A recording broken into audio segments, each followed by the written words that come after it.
All right, welcome to another episode of On Patrol with the Suffolk County PBA. I'm CJ Hutter, the treasurer of the PBA. I'm Tanner Brandamore, the sergeant at arms with the PBA. And today we're excited to have Rob Garland on. He's a retired NYPD detective, and he's the founder and CEO of Fund the First, a great organization that helps raise money for first responders that go through traumatic injuries, a lot of fundraising opportunities that I'll let him explain. So Rob, thanks for coming on. Hey, it's a pleasure to be here. You know, we were just doing the Gallagher event and giving him a check for $150,000. I know, it's incredible. It was absolutely incredible. But I appreciate you guys having me on. You know, I'll promise I'll be filtered. I promise. So Rob has a lot to say about a lot of things. A lot of things. But we'll take it easy. Really quick, thank you for the introduction. And again, thank you for having me here today. Absolutely. Fundthefirst.com, we have fundraisers all over the country. And unfortunately, we've had quite a few through Suffolk County. And I know I say unfortunately, but it's fortunate to see the amount of support that these officers get through donations. And it's not always about donations, right? It's about that love and support that comes through. Because I was just talking to Brendan Gallagher, who was injured in that car accident, right? And yes, $150,000 was raised for him. And yes, he was stabbed in the line of duty, what was it, a couple of years back. Just 2 years prior. Yeah. And that fundraiser was on the fundthefirst.com also. And that raised $30,000. It's a nice chunk of change, right? But it's not about the money. It's the thousands of people that came together and donated and supported him. And it's a testament to you guys with the union. It really is, because I said this earlier with Lou, and I'll say it again. Second to none. Suffolk County PBA, second to none. You're an absolutely incredible union. And honestly, probably the best union that I've ever interacted with across the entire country. And I hope that you guys recognize that. And I hope that other unions across the entire country see this and they understand that they should take your example, because you guys are leading by example. Your cops trust you, the members trust you, civilians trust you, and you guys trust each other. And it's incredible to watch. We appreciate you saying that. It's always great to hear. We all put in a lot of time and effort into everything we do here in the office, and a lot of stuff is behind the scenes that doesn't get publicized very much. So it's nice every once in a while to hear that from somebody. Thank you. Yeah, we appreciate that. Yeah. No, of course. And we appreciate everything you do, because a lot of what you do is kind of behind the scenes, and, things go viral. The fundraisers get shared through social media. So people kind of see from the outside what's going on, but you do a lot of work. You put in a lot of time and effort behind the scenes. So why don't you tell us a little bit about that? How does that all work? Well, behind the scenes, there's always a lot of work. Right. You guys know this in the union. There's so many things that people will see in the media, see on social media, but they don't necessarily see what's going on behind the scenes. And for me, we're a small crew. Fundthefirst.com, we have hands involved in different aspects of the company, but I make sure myself, every organizer that comes into a platform that organizes a fundraiser, I contact them. I get on the phone with them right away when I'm activating their fundraiser, and I let them know, hey, I'm here for you. Whatever you need, any questions, shoot me a text, get on the phone with me. I will always be available. I'll get texted at 4 o'clock in the morning sometimes, but it wakes me up. I'll wake up because I'll sleep with one eye closed, because you never know when something's going to happen. I'm always there for them. And even the beneficiaries, I contact them also. If it's a widow as well, I contact them. I say, listen, I'm here for you too. If you need anything outside of this fundraising purpose, I'm there for you. You ask, I will do it. And it's something really, it happens a lot with companies, right? You see a CEO rise to the top, and then all of a sudden you can't get in touch with them anymore. Mm-hmm. You see a union leader rise to the top, can't get in touch with them anymore. That's terrible. It defeats the whole purpose of why you got into this business to begin with. Exactly. And to make sure that I'm always on the front lines for them, it's humbling for me, because I get text messages all the time. Thank you, thank you, thank you, thank you, thank you. And I'm just there for them. And they don't realize that I'm not doing this because of my company. I'm doing it because of the type of person that I actually am. Right. So it's funny. We kind of went into that a little bit on a prior episode with Austin Glickman. And, we all became cops at some point because we had that desire inside to help people. We want to make a difference in the communities. We want to do whatever we can to make our society better when we leave than how we found it when we started our careers. And your career got cut a little short, but you continued to serve the public in this way now. And it's really going a long way. We talk about mental health a lot, and a lot of what you do goes towards the mental health of the families involved, not just the cops that get hurt or get killed. It's the families that have to deal with the repercussions and the aftermath of that tragedy. Mental health, we know this. It's important in our line of work, right? Law enforcement officers, Absolutely. It's on the forefronts right now. It really is. The rise in suicides is terrible. And I'm going to get right to the point with that. This is from an outsider looking in, but also for somebody that deals with this all the time, deals with tragedy all the time. If you're not there before the tragic incident is about to strike, that person is still going to do what they're going to do. You have to be there beforehand. And too many people, union leaders, they're there afterwards. Why are we praising people in death? Praise them in life. Show who they are. You know what?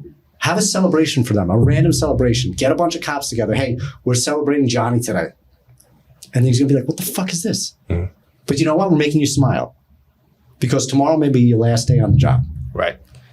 That goes the for recognition's huge, though. Yeah, that's a big part of it. And doing it while they're here, not waiting for them something big to happen. That's important, especially for mental health. Yeah, we were just talking about that in the lobby with one of our members, and he was saying how important it is for everybody to see how we recognize our members' heroic actions at the county legislature all the time, and how our social media highlights a lot of the heroic acts of the local Suffolk cops. And it goes a long way because people feel appreciated that way. You don't just see negative headlines on news where it's painting cops as the bad guys or something gets taken out of context. We got to show those heroic actions and remind people that we appreciate the efforts they're doing.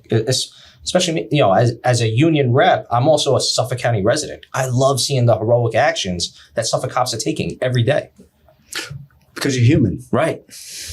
Human. You're not just a badge. Right. And, you see these internet trolls and keyboard warriors, and they define us as the badge. But we're not. We're not. You're more than that. You're a human too. And recognizing the human aspect of law enforcement is so important. We started a fundraiser on our platform. It's called the Heroes Among Us fundraiser. And we were talking about this, and we didn't think that it was really going to go anywhere. We allow for people through this fundraiser to either donate and nominate a hero. And when they nominate a hero, they're nominating it on a form, and it gets sent to us, and we analyze this and we review it.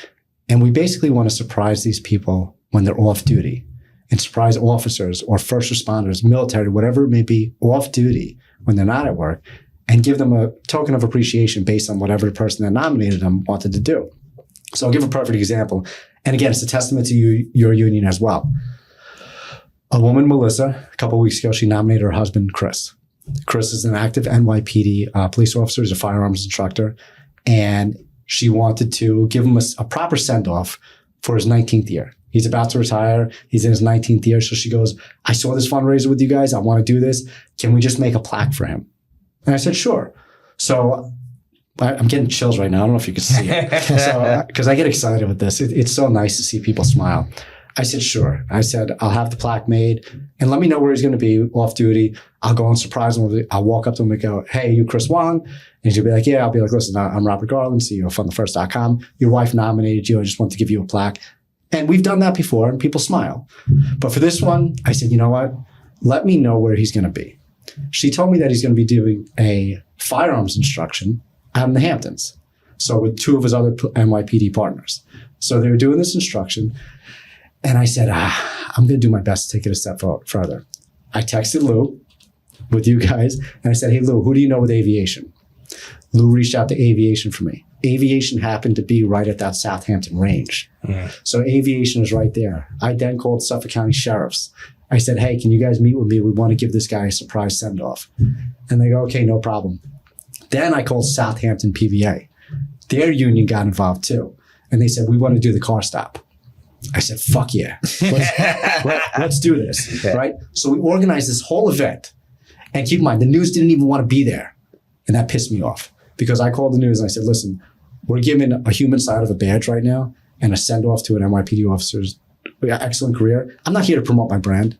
I want that guy's smile on the news. Right. I don't want to see some bullshit, saving cats or nonsense about someone's homeless and you saved 19 cats in their apartment. No one cares about that.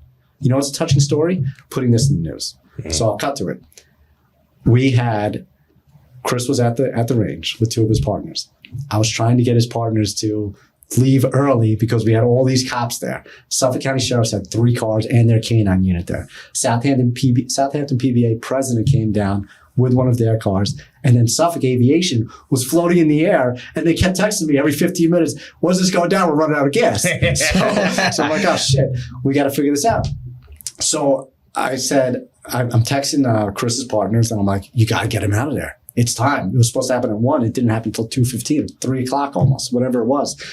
So he's leaving. As he's pulling out, Southampton PBA, the Southampton officer in their car, pulls him over, does a tactical car stop on him, goes right up to the car, and he goes, "Are you sure this is going to be okay? It's not going to go wrong?" I'm like, "Relax, he'll be fine. He's a firearms coordinator. He's not going to do anything bad." He walks up to the car. We have it all on body cam footage. He goes, "Hey, I'm Officer Laferno from the Southampton Police Department. Can you step out of the car?" Right away. And this guy, if that was me, I'd be like, "What the fuck did I just do? I don't care that I'm on the job." I'd be like, "Why you tell me to get out of the car?" He's like, "Okay." He just gets out of the car. So he gets out of the car, and he's standing behind the car. And this officer from Southampton goes, "Hey, just stay right there for a second." As he's staying there, aviation flies over low. So they're coming in really low, probably 100 feet off the ground. You could feel the air, feel everything. I whip around in my car because I have a Raptor on the first stuff. As I'm doing that, 3 sheriff's cars come whipping in, and we have all the cars surrounding him now. He's like, What's happening? What's going on? He's like, "What's happening?" So I jump out of the car. I walk over gracefully, and we have now 3 different angles from police cameras. We have what's called my social media director. She's videotaping. We have another person videotaping on a professional camera. We got body cam, everything going. So we made it into a huge video. It's really nice. So we walk up. I jump out of the car, and he recognized me right away. Right away, he recognized me. And I go, "Hey, Chris." He goes, "Yeah." And I go, "Listen, Robert Garland, CEO of FromTheFirst.com. I'm here today. I understand you're in your 19th year. Your wife nominated you as a hero, through our platform, and we wanted to give you a proper send-off." He's like, "Oh my God." We give him the plaque, hugs me, and I go, "Listen, one more surprise for you." Then his wife comes out, and they both bawled crying. Oh, that's great. Bawled crying, and that's what I'm getting chills again. That's a beautiful moment. It really was. It really was. And she's like screaming at me. She's like, "You got him to cry." I'm like, "Yeah." But where we're trying to go with this is the camaraderie. Yes. The camaraderie is so important with stuff like this. And officers need to be recognized before they're dead. Yeah, I agree 100%. And one of the things I love that you've been doing is you're actually interviewing random cops out on the street from time to time.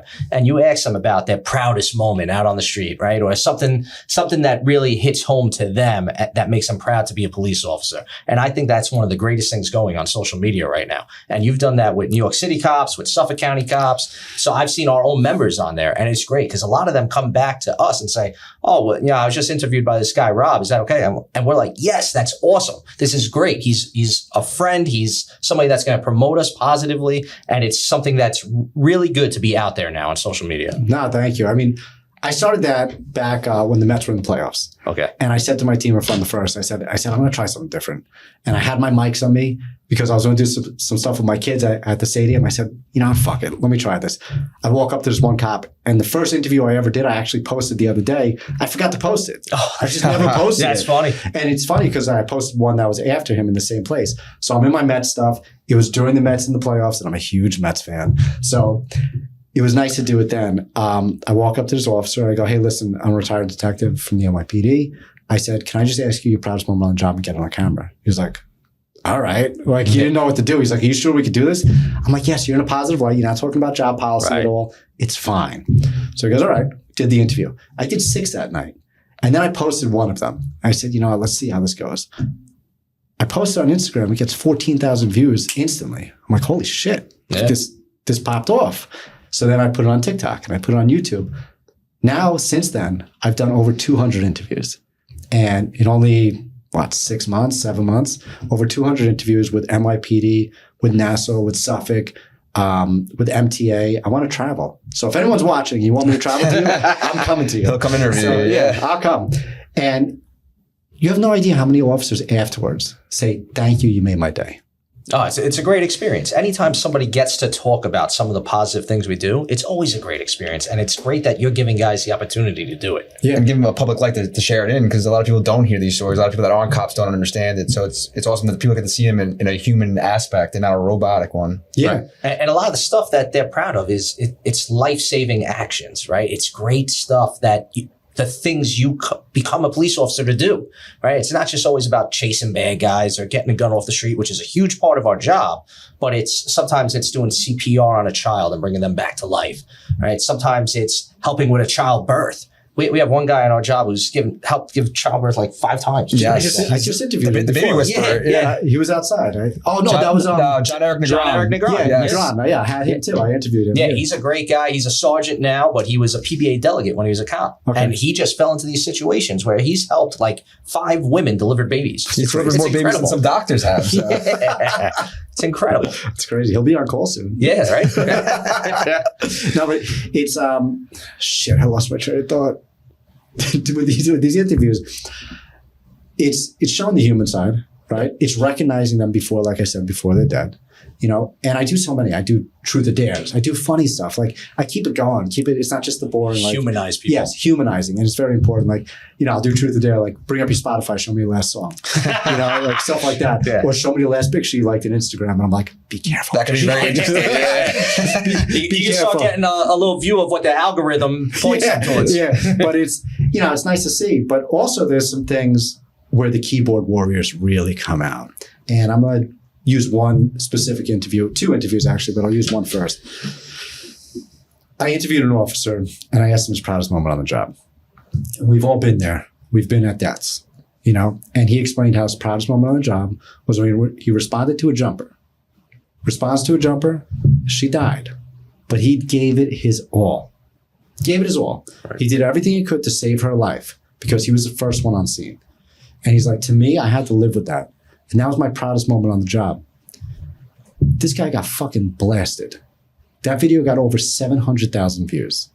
He got blasted by the Warriors. And I couldn't keep up anymore because I will always defend you guys. I'm not one of those posters and not say anything. I go to town. Right. And I say it as it is. And I'll look at your profile too and I'll bury you. I don't care, you know? And because I always have your back. Always. And we understand that story. We understand that he gave it his all. And maybe nothing else happened in his career that made him proud. But at that moment, he tried to save a life. Right. She passed away and he tried to save her life. That's one of the most difficult calls too. Like you put yourself in that person's perspective, in their shoes, in their mind. It's not as easy as what people think it is to talk someone out of doing something like that. It really... They don't realize that. Right. People don't realize that, you know, especially people from the outside that don't do our line of work. Correct. They don't understand it. So for him, talking about this and doing that, I saw it in his eyes, you know, that slight tear. It was there, you know, but for him to get buried on social media like that, I had to delete the comments. Yeah, I turned off the comments for that. But the videos still get shared and people still share it on the story. And whenever it's shared, I see it. Right. So I always comment back. And what a lot of people don't get is when you're in a situation like that and somebody's facing death and you're stepping up to the challenge, you're not backing down, you're not waiting for somebody else to arrive and help you. Right. You're doing the best you can to try to save this person. You should be proud of putting your best foot forward and doing everything you can to help people. There's a lot of pressure in that moment too. Like that's almost like in like a sport where there's a couple of seconds left in the game and you got to take the last shot. Like that's really, it's a much more pressure than doing that in a position of saving someone's life than just taking that shot. It's really... Right. It's scary. Yes. It's scary. I had a job once, and I'll get into the other interview. I had a job once, I'll never forget this. Majority of my career was in narcotics. So booming doors, buying drugs, you know, all that shit. And it was a rodeo. You know, I worked in Organized Crime Control Bureau before it got disbanded. I'm sorry, DEA. It was some crazy times. But it was fun. And I miss it, to be honest. I do miss it. But it didn't define me who I was. But there was this one moment on the job. I was on patrol. I had about 2 years on. And 49th Street and 9th Avenue. Bus was turning. And a huge tour bus. And I'm sure if you recognize the huge tour buses, they'll have like 70, 80 people on it. Right? This guy's turning. I'm behind the tour bus. My partner's driving. This guy at Tavares. I'm in the passenger seat. When I see the bus turning, I see people charging at the bus. So I'm like, fuck yeah, fight. You know, this was still during the time when you could still rough people up. And, so I'm like, yeah, let's do it. So I get my baton out and I charge out of the car, but they're screaming at the back of this bus. So now I'm like, wait a second, something's wrong. So I get the bus driver to stop because I couldn't see what was going on because there's so many people surrounding it. This kid was being dragged underneath. Oh my God. He got run over from the front, dragged underneath, just barreled over. And I'm watching this and I'm like, fuck, like, what do I do here? So you're in panic mode. Right there, you're in panic mode. I yelled at the bus driver to stop the car because they're not training. If you see that, don't move the car. Stop and like a pin job, right? Yep. So I'm like, stop the car. This motherfucker puts it in reverse and frees him. Oh my God. Frees him out of there. So now he's convulsing on the floor. I don't know if he's alive or dead. And I'm doing everything I can to hold his body still and try to give as much CPR as I can until my partners came and like, you gotta stop. He was gone. He was gone. And to see that, that bus driver, guess what? He was DWI. Oh my God. He was DWI. He went to jail. He's out now, but I think he did 10 years. Ugh. And terrible. Absolutely terrible. To see that stuck with me for a while. And that was probably one of the only jobs that really, really stuck with me because I responded to this in live action. Right. It wasn't a call. It wasn't a radio run. I saw it happen right in front of me. And this kid was just walking the crosswalk, got hit front on and dragged underneath, lost his life. The worst part about that, I went to the hospital afterwards because I had to put a positive identification on him. I took the arrest for this. I arrested this guy on DWI. I was up for about 4 days with that arrest. It was terrible. But when I went to the hospital to ID this guy, I walk in, the nurse, I asked these nurses at Bellevue, I said, hey, listen, where's this guy? I got to ID him. I got to see if he's dead or alive. Like, what are you doing? They opened the door and he just opened up on the table. He's on the table. And I said, all right, where's his ID? He gave me his ID. I go, I need next of kin contact information if you guys have that. Some random woman goes, oh, we called the parents already. We let them know he died. I look at them. I go, what the fuck is wrong with you? I flipped out in there. And at that time, I had 2.5 years on the job. And I'm a kid yelling at this grown-ass woman. And I'm screaming because that infuriated me.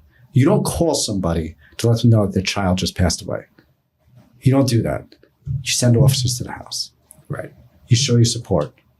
And, I'm getting fucking jumbled right now. But to go through that, it was terrible. And humans, sometimes we don't realize. Right. And that was a rough job. But, if anyone ever asked me my proudest moment on the job, I wouldn't say that, but I'd say that was a memorable moment. Right.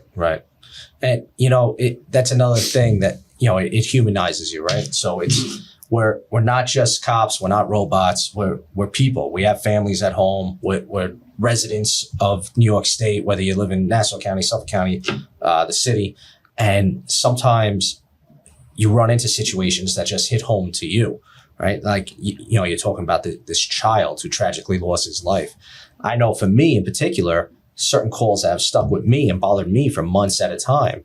2 separate occasions, I went to a SIDS call where these infants just suddenly die, unexplainable, and you see the heartbreak of the parents in the house. And you have to stay there with them while, there's still an investigation that follows to make sure there's no foul play involved. But when you see the heartbreak of these parents and you're with these parents trying to comfort them and you're kind of helping them, seeing, what they need. You want me to, notify grandma and grandpa? Do you want me to get aunt and uncle over here? You're helping them through the worst day of their life, the worst day any parent could ever imagine.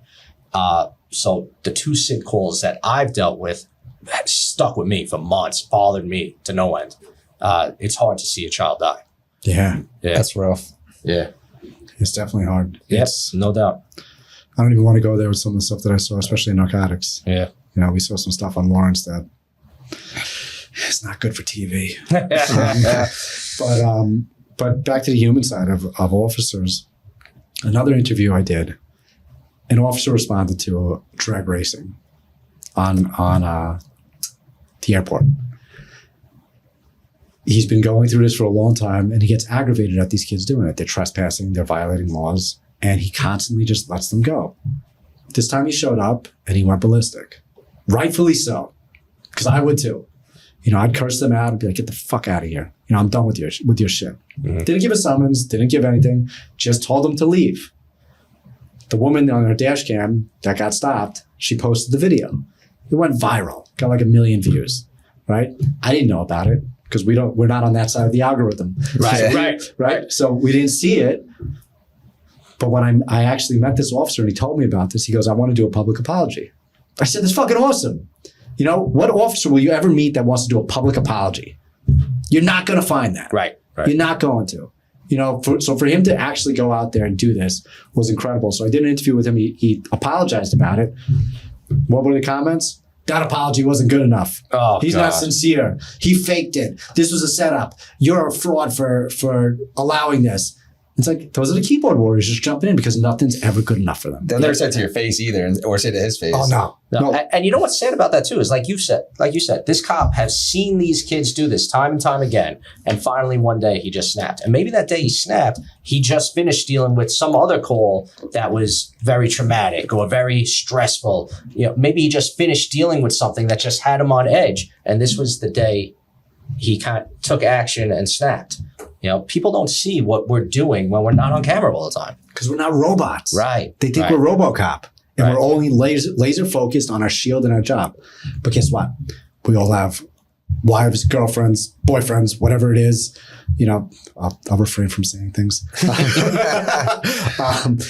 We all have that. We have kids. We're going through things. We're going the human side of things. And that carries with us to work. Right. And that's another thing with the mental side of the job. People hold on to that. They have to find an outlet. As officers, we need outlets. I'll ask both of you, what are your guys' outlets off duty? Honestly, my favorite thing to do is just spend time with my wife and kids. For me, the perfect day is going from sport field to sport field, just watching my children enjoy themselves. For me, but what do you like? That's what I like. No, honestly. there's something else. Do you like plants? Something. Yeah, me and my wife, we keep a garden at home. Okay. We do yard work. I do always say yard work is therapeutic to me. I enjoy, doing our vegetable garden. I enjoy cutting the grass. That stuff is therapeutic to me because sometimes it could almost become mindless. You could just get lost in what you're doing, working with your hands. So I enjoy that. Good. Yeah. I like playing sports. I like working out. I like reading. A lot of those things. Oh, you read? Yeah. It's rare these days. I got a couple of books that I would recommend people. Maybe not on here, but Tanner's an I like to intellectual. read. Yeah, that's what I could think about me at least. I'm intellectual. Simon Sinek, you know who he is? No. Gotta look into him. Okay. Business mind. He's very, very driven. He talks about the why. So the why is important in our lives, right? And people forget about that as well. The human side, we all have a why. And people, if you ask somebody, what is your why? Most people are like, I don't fucking know. Mm-hmm. Right? You don't know, because your why could change over time. It could be different day to day, but knowing what your why and what drives you, it's important in life. Viktor Frankl, ever read the book, Man's Search for Meaning or whatever it's called? That's one of those books that really was one of my favorite books that I read. I think it was very interesting. It is. It is. I never read the full book, but I'm constantly, I think she might have, my social media, someone recommended it to me recently and I looked into it. I have to buy it. I have a lot of books at home that just sit on the shelves.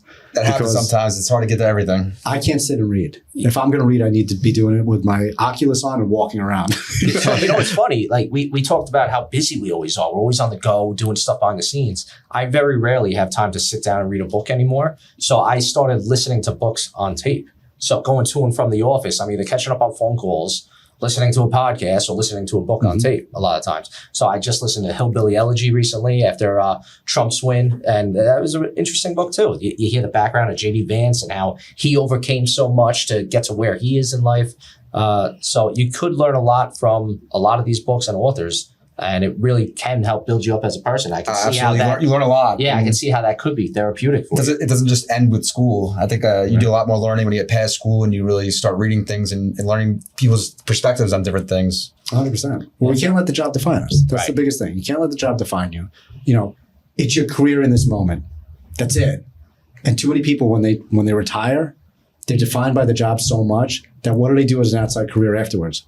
Security, right? Yeah, it's a Right. rough. What are you doing? Go Well, they sell don't make it drugs. that Go do long. something. Go have some fun. You know, like, They don't make it that long after when they give up their life. Like that's who they were, Yeah. and then they don't live long enough to enjoy all the fruits of their labor throughout the years. It's important to have different outlets, like you said. you need it. You need it. You should always be striving for greatness at any given time. Yep. Always be moving forward. Always find something else to do, because the second you settle, you will be miserable and you'll have nothing left in life. Right. And that's why you started Fund the First, right? It gave you another way of giving back to people. Did you start this when you were still a detective, or did you start this after you retired? I'll tell the backstory. Yeah, let's hear it. Yeah, so I was in narcotics, and it was back in 2018.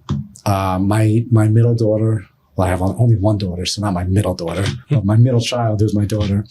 She was born, and one of my partners in my office, and my sergeant at the time, he had twins, and they were born a couple days apart from each other. So it was really cool. Like, we wanted to go through those things together, Right. have them meet. One of his twins got sick, and she got really ill, and she ended up passing away 2.5 years old. It was terrible. Terrible to see him go through this. But she was my why behind fundthefirst.com. And originally, I was building a cryptocurrency token. Yeah. So when this all happened, I wanted to use GoFundMe. And I said, hey, let's go on GoFundMe and do something for your daughter. And he said, Bobby, you're a smart-ass detective. And at the time, I was doing a wire case, and I had credentials with Homeland Security and DEA. So if you guys are watching, I'm sorry for violating all your protocols, but I used your systems for some pretty bad stuff. Or good stuff, actually. Yeah, I think everybody could So, agree this went to a good cause. This is good stuff. So I did some research in the industry. And when he told me that he didn't want to use GoFundMe because of the fraud that's rampant on it, I did some serious digging. And I come to find out, at the time, I think 13% of their fundraisers were either duplicates or fraud. Okay. That's a pretty high number. Yeah. For the amount of fundraisers that they had, yeah. Right, because that's always the group that people think of first, Yep. usually. It's almost gone synonymous with that whole brand of fundraising. Yep. Yeah. So it's become the verb. GoFundMe's become the verb, but we're taking over. So when I was doing this research, it was terrible to see this. And it was also terrible to see how many fundraisers were being taken down that were law enforcement related, because they are very, very left-leaning. Mm-hmm. Very left-leaning. And while our platform of fundthefirst.com may appear right-leaning, we're not. We're for everybody. Just because you're a cop or a firefighter doesn't mean that you're a Republican or a conservative. Right. Correct. It doesn't. It doesn't. It doesn't define you at all. So anyway, when I was looking into all this, I originally wanted to build a cryptocurrency. And I wanted to do where we would have a cryptocurrency, because I'm big in crypto. And I wanted to build this. I had developers on end where we were going to build a token called the FTF coin, the Fund the First coin. And basically, when people donated to an individual, they would receive a coin in return for their donation amount. And it would have been pretty cool. And actually, this is in the process now. So this is going to be built into our platform now. So, but anyway, when we were doing this, it was a lot of work, and we didn't have a platform. So I called up one of my old buddies. He was, we played college baseball together in New York Tech, traveled the country. It was incredible. He was our shortstop. I was one of our outfielders. I said, hey, Mikey, you're in accounting. He's got his own firm, Michael Luna, shout out. So I said, this is the idea I have. What do you think? He's like, holy shit. He's like, you want to build a whole platform that's based on verification, transparency, trust, and zero fees? He's like, let's fucking do it. So we did.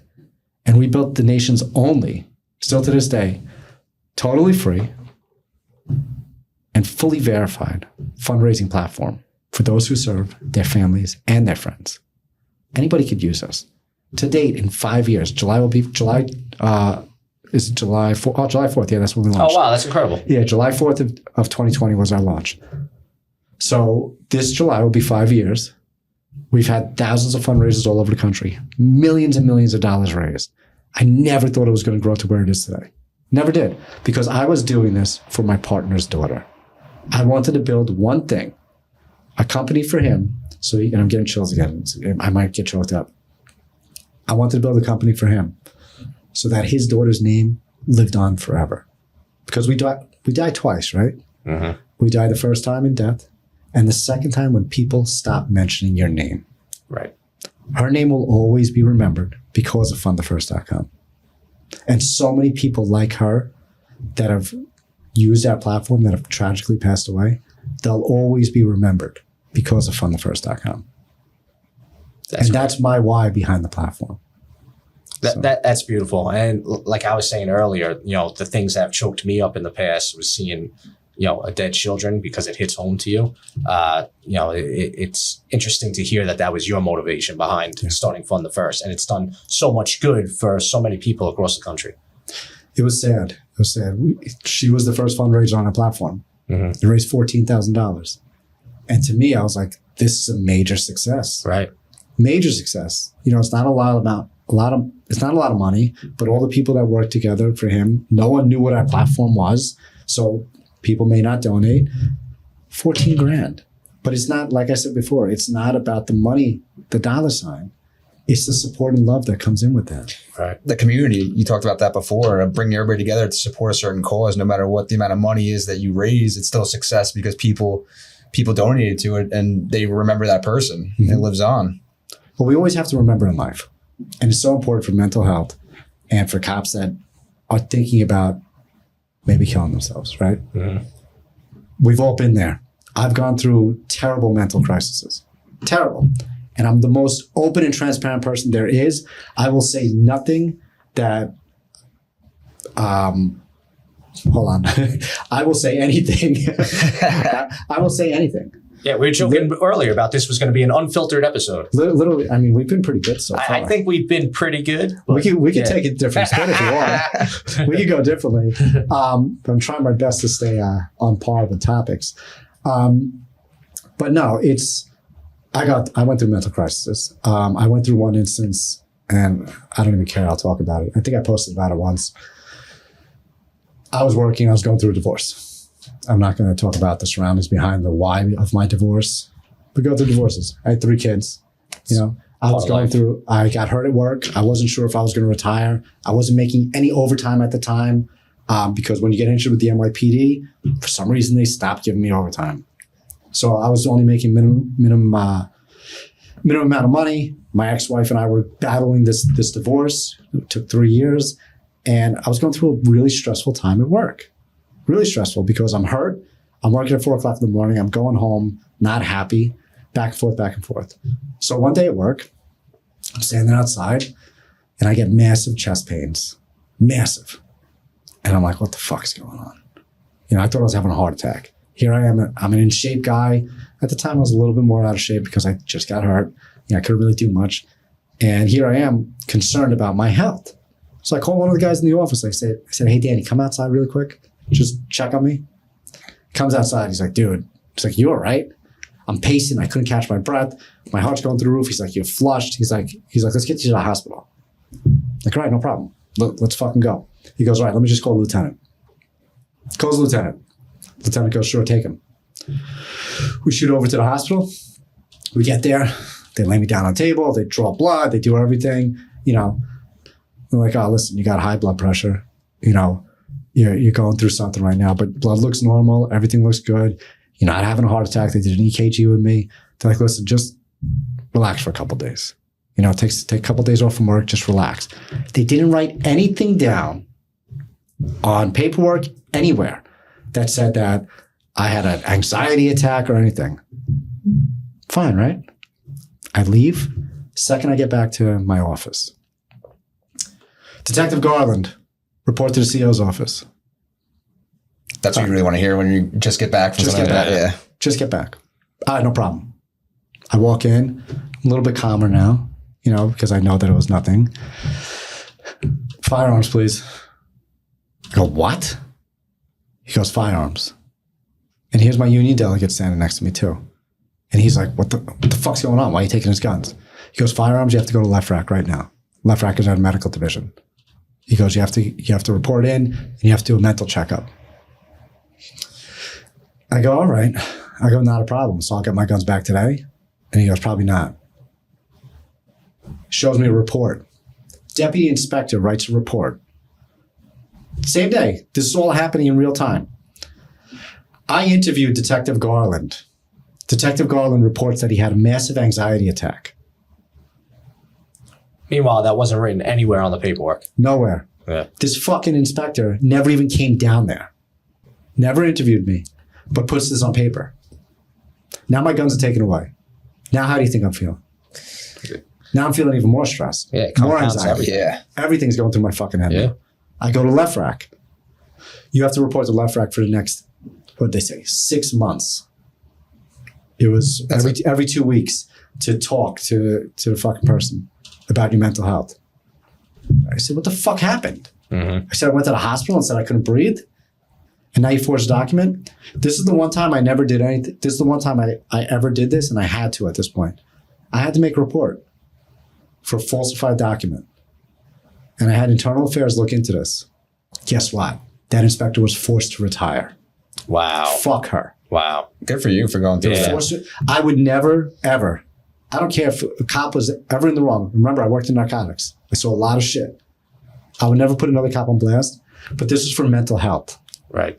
And this fucking inspector decided to put on paper that I had a mental breakdown and to recommend my guns being taken away while I'm going through a divorce, while I'm going hoping to retire from my injury. What the fuck's wrong with them? She wasn't even there, right? Wasn't even there. Falsified it. She was past her 20. She was forced to retire, or she was getting a hit, and a huge hit. Wow. So she was forced to retire and she was forced out. But now, fast forward. A couple months later, my lieutenant, the one that told me to go to the hospital, I can't breathe. EMS comes to the office. He goes, I'm having an anxiety attack. Do you think they took away his guns? Double standard. They didn't do shit. Yeah. So now I went through that. Did I internalize my demons when I was going through? 100%. I didn't talk to anybody. But people knew I was going through stuff. Do you think they asked? No. Because as humans, most of us are selfish, right? Yeah. They didn't ask me what I was going through, if I needed help, if I needed to talk. So I did the right thing. I got a therapist. I talked to a therapist for years. I went on medication a little too. Because that incident fucked me up. Right. A lot. And people listening to this and watching this need to realize it's okay to get help. It is okay. If you need it, ask for help. Because I could have been in that moment right there. And because of what that inspector did to me, I could have stole someone's gun and fucking blew my brains out right there. And I hate saying it like this. Hate saying it like that. But that's the truth. And a lot of people have been there before and they've done that. And I've seen that on the job. It's very brave of you to talk about that openly, especially, in front of viewers and people that you don't know are going to be seeing this. It's important for people to hear that message too. So thank you for sharing that. But I'm sure just thinking about it and following along with your story, it's got to be incredibly hurtful to feel like you were betrayed by your supervisors. I worked in a different department. You guys are Suffolk PBA, more tight-knit. I worked in the NYPD. The NYPD has their brothers and sisters in blue with the white shield, brothers and sisters in blue in the gold shield, brothers and sisters in blue in the bosses' shields, right? They're all tight-knit throughout. The bosses won't have the backs of their cops. When it comes to mental stuff, Yeah, it's they sad won't. to hear. And it's terrible. From your side of it, how does the relationship with us benefit the situation? Because we only see it from our sides, really. Like from your side, how does it help having our endorsement for you to go on with whatever platform somebody's trying to push for their member? That's a great question. It's transparency. When something happens in your department, I'm able to contact any one of you. I could get on the phone with Lou Civello and say, hey, I'm here for you guys. You need it, I'm here.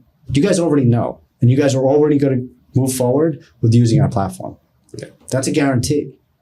But the fact that we can openly communicate like that and whatever help or struggles are going on, I will always be there. I'm that open line of communication.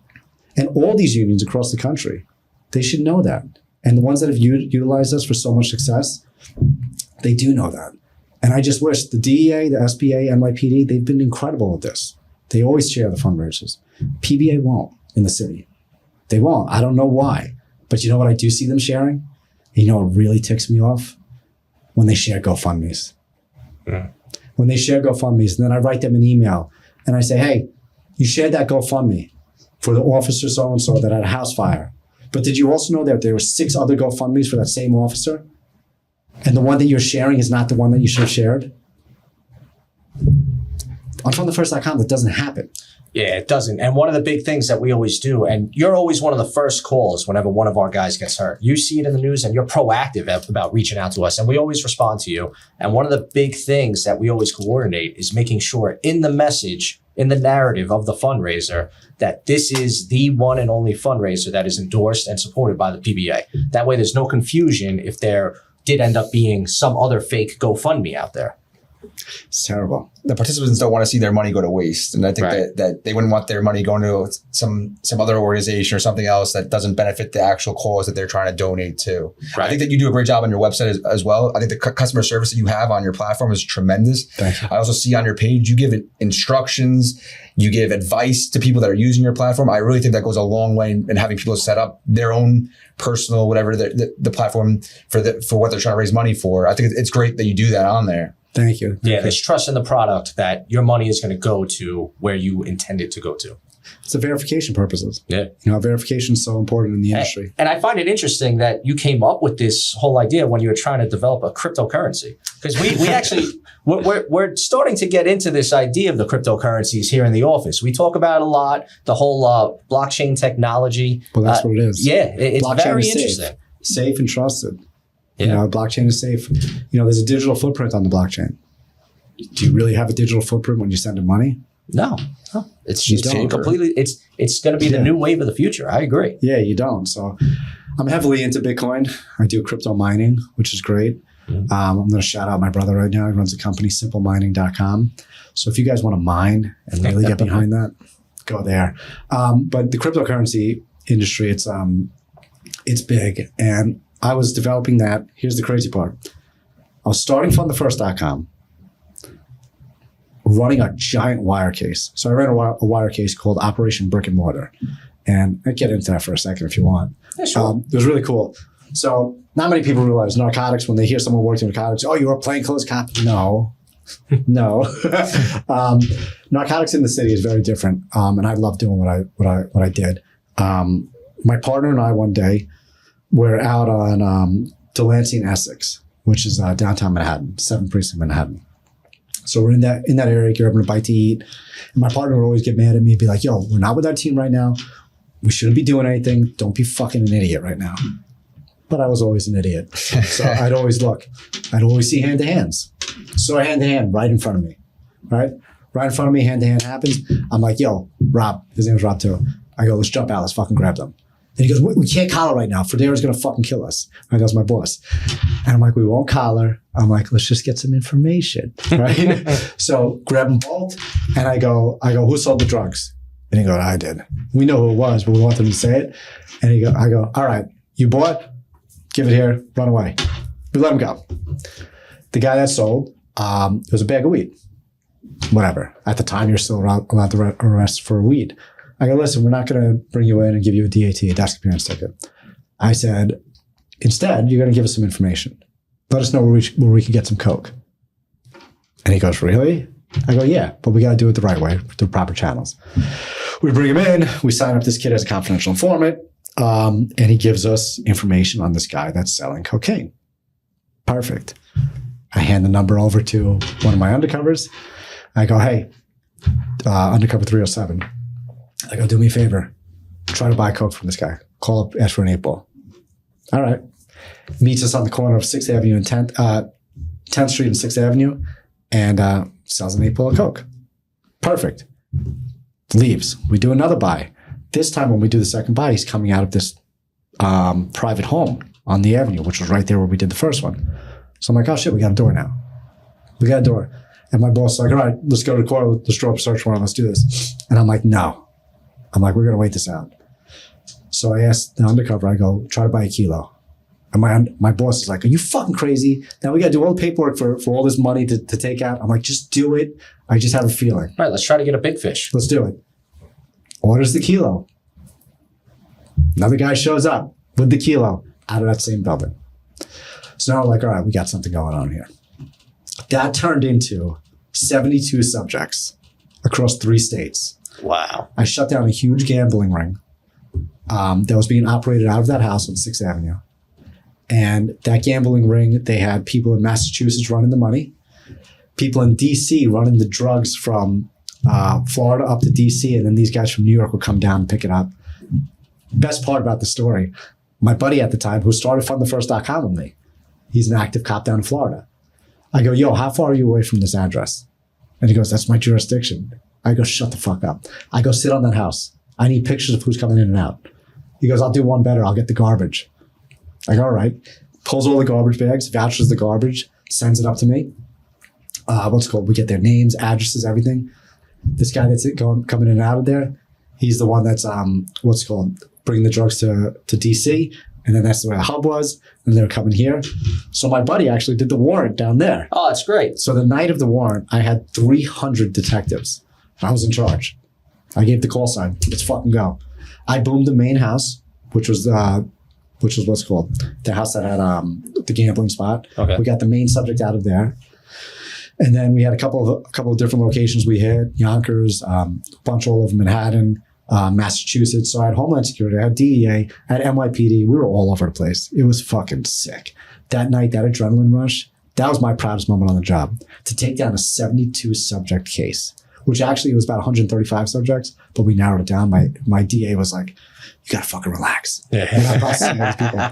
So, but these guys are still in jail. They were moving crazy weight, and a couple of them were connected to what's called some fentanyl stuff that had overdoses, so which was nice. But I was doing that case while creating fundthefirst.com at the same time. So now you understand the type of mind that I have. I'm fucking crazy. But but I was doing all that at the same time, and that experience was amazing.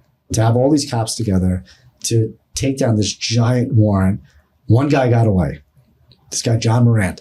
If you're fucking watching this, I'm coming after you. And I'm retired 3 years. I'm fucking coming after you. So this motherfucker, we go to his house just to do surveillance on his house in Staten Island. And we know he's part of the case. We know he's moving a lot of drugs. And we get there and he's in the house. And the partner that I was with at the time, he looked like a cop. And I could blend in with anybody. He looked like a cop. I'm like, fuck. So walking up to the door, you hear crashing and everything. It gives us a reason to enter. So we entered in, we charged him. He's fucking throwing shit at us. We're like, what the fuck's going on? He escapes through the back door. We're just there on surveillance. I can't call an 85, which is across first assistance. Right. I can't call for an 85 and be like, I need more units to respond to grab this guy. I don't want to grab that guy right now. We had to let him go. We had a ping on his phone. He disappeared. Gone. He never came back. We tried to get him. There's multiple warrants in different states because he was actually wanted on manslaughter in Pennsylvania. You're still fucking wanted. So he's out there. He was the only guy that got away, but he wasn't a major player in it, but he was still doing a lot of the transactions. Right. So, it was my outlet during all of that was building fundthefirst.com. I think it's really cool how you coordinated with another agency out of state too, because we talk all the time about our partnerships here in Suffolk County, how we're starting to do more gang intel gathering with the corrections officers and the DA's office. And it's really good to see the interagency cooperation.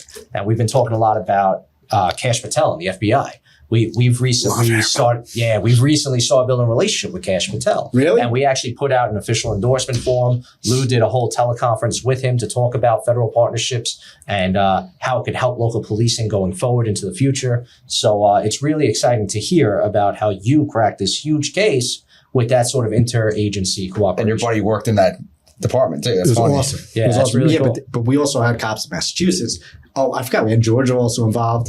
Geeta Singh. She was running the whole ring. I don't care that I put your name out there. It was in the news anyway. But she was running the whole money ring. Okay. So she was behind the whole thing. Just fat Indian woman. Never expected it. She was running this whole circle. She didn't look the part. No. No. It was crazy. You never expected it.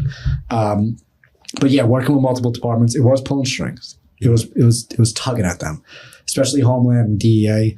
They're awesome, but I was like, I need a couple of your officers in the offices in Massachusetts, in Connecticut, in Georgia, in Florida. I'm like, what the fuck, man? And I'm like, I need it. And we can't do search warrants. We can't boom doors without a full stack. You know, you need a stack of 6 guys hitting this door. You know, I did hundreds of search warrants. Like, you need a team. You can't go in there with 2 guys. Knock, knock. Who's there? Like, no. Like, that's what you see on TV. You see a lot of, like, knock, knock. We fucking boom doors. Right. You have to. You know, we hit them hard. If someone was on the other side, they're getting trampled. That's actually how I got hurt, the NYPD. That was part of my injury. But yeah, I mean. Rob, I can't thank you enough for coming on today. Is there anything else you want to get out there as far as ways to support Fund the First and any sort of fundraisers you have going on right now that you want to have a chance to push out there? And where can people find you as well at the end of it? Yeah. You don't have to support Fund the First. And that's not what we ever look for. Support yourselves. Mm-hmm. And by supporting yourselves, Fund the First will come. That's a perfect message for it. And that's a perfect description for really what we've been speaking about all day today. Yeah. Yeah, it will come. If you want to find me, Fund the First is our Instagram. Mm-hmm. If you want to find me personally, it's Robert D. Garland on Instagram. Listen, I'm an open book. If anyone ever needs anything, ask. I'm more than happy to talk. More than happy. Yeah, we appreciate you coming on today, Rob. We appreciate the mission you have out there, how you're putting all the cops in the positive lights. We really appreciate everything you're doing. Thank you for joining us. Thank you. Thank you for having me. I hope I kept it somewhat PC. Nah, I think you did a good job. Yeah, you did. We'll call it PG-13, right? 13 and a half. Yeah. So, and maybe we'll have you on again someday. Yeah. Yeah. Thanks a lot, Rob. Appreciate it. Awesome. Thank you. All right. Thank you, guys.